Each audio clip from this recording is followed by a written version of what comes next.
या देवी सर्वभूतेषु महागौरीरूपेण संस्थिता नमस्तस्यै नमस्तस्यै नमस्तस्यै नमो नमः। राधे राधे। जय माता दी।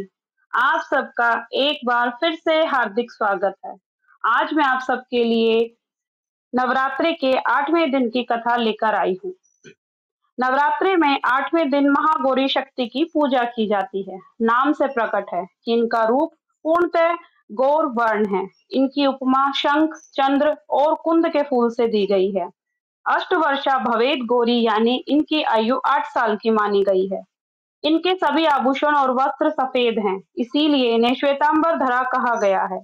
4 भुजाएं हैं और वाहन वृषभ है, इसीलिए वृषारूढ़ा भी कहा गया है। इनके ऊपर वाला दाहिना हाथ अभय मुद्रा है तथा नीचे वाला हाथ त्रिशूल धारण किया हुआ है। ऊपर वाले बाएं हाथ में डमरू धारण कर रखा है और नीचे वाले हाथ में वर मुद्रा है। इनकी पूरी मुद्रा बहुत शांत है। पति रूप में शिव को प्राप्त करने के लिए महागौरी ने कठोर तपस्या की थी। इसी वजह से इनका शरीर काला पड़ गया। लेकिन तपस्या से प्रसन्न होकर भगवान शिव ने इनके शरीर को गंगा के पवित्र जल से धोकर कांतिमय बना दिया। उनका रूप गौर वर्ण का हो गया, इसीलिए ये महागौरी कहलाई। वह चंद्र और शंख के समान उज्जवल है। देवी का वाहन वृषभ बैल है, इसीलिए उन्हें वृषारूढ़ा भी कहा जाता है।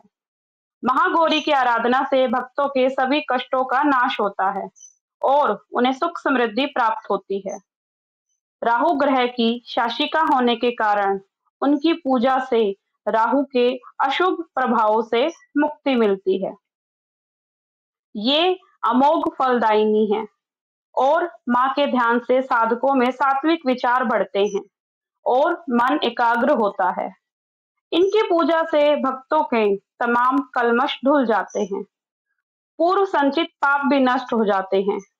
महागौरी का पूजन, अर्चन, उपासना, आराधना कल्याणकारी है। इनकी कृपा से अलौकिक सिद्धियां भी प्राप्त होती है। इस दिन कन्या पूजन भी किया जाता है।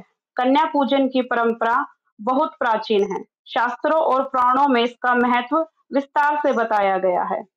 एक बार देवताओं और असुरों के बीच भयानक युद्ध छिड़ गया। असुरों की शक्ति इतनी बढ़ गई कि देवता पराजित होने लगे। तब सभी देवता ब्रह्मा, विष्णु और महेश के पास गए और समाधान मांगा। त्रिदेवों ने अपनी अपनी शक्तियों को मिलाकर एक महाशक्ति का सृजन किया, जिसे माँ दुर्गा कहा गया।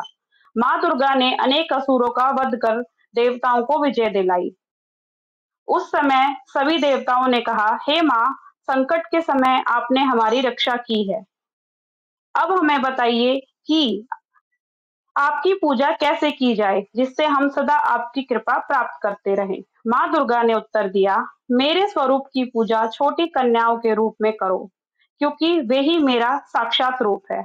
उनके पांव धोकर, उन्हें भोजन कराकर और सम्मान देकर जो भी व्यक्ति पूजन करेगा, उसे मेरे सभी आशीर्वाद प्राप्त होंगे। तभी से अष्टमी और नवमी के दिन कन्या पूजन करने की परंपरा शुरू हुई। कन्याएं माँ दुर्गा के 9 रूपों का प्रतीक मानी जाती हैं। उनके पूजन से घर में सुख, समृद्धि और शांति आती है। साधक की सभी मनोकामनाएं पूर्ण होती हैं।